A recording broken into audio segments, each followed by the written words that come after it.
Last week, we told you how used fracking fluids are stored in deep injection wells. In the last segment of my 6-part series on hydraulic fracturing, we take a look at the quantity of water it takes to mine for natural gas.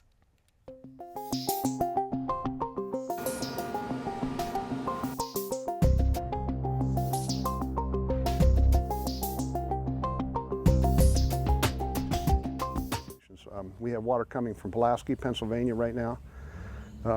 I had 2 or 3 truckloads in there last night from Clarion, Pennsylvania. We've had them as far away as Williamsport, bringing it over here. If you go down Route 80, just go down Route 80 and count the water trucks going down, coming back toward Ohio. It's really amazing.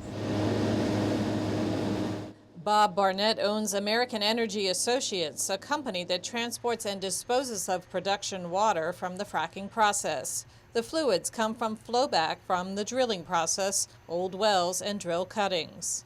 The amount of water needed to frack is mind-boggling, anywhere from 2 to 8 million gallons of water per well. The sheer quantity has sparked research into ways to conserve the precious resource.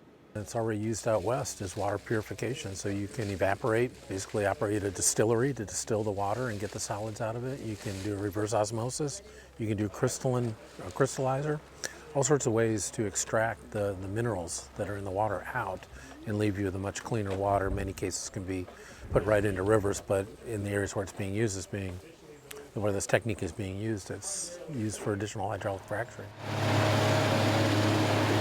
But some activists say there are some resources that are simply too valuable to be used in the fracking process. Our water is far more precious than even 100 years worth of fuel.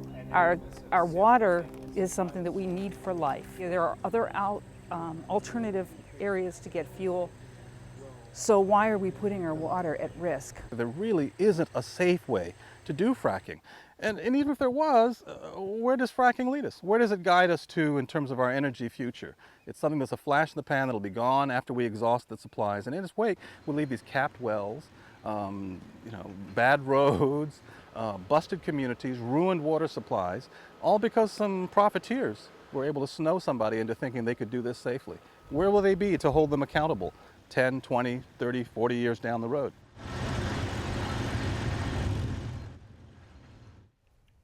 Now, what we haven't heard much about are the possible health implications of fracking. There have been some reports about problems with those who live near gas drilling operations, but there's no long-term study on the adverse effects of hydraulic fracturing on nearby communities. Only New York and Maryland have involved their health departments in the decision-making process, mainly because regulators responded to the public's insistence of environmental and health reviews. Now, both of those states currently have a moratorium on fracking. So what's the status here, though, in Maryland on fracking? Well, it's funny. I just asked Governor-elect Larry Hogan that question yesterday during a press conference, and he basically said he is going to take the 10 recommendations from a committee that's been studying those for the past 3 years.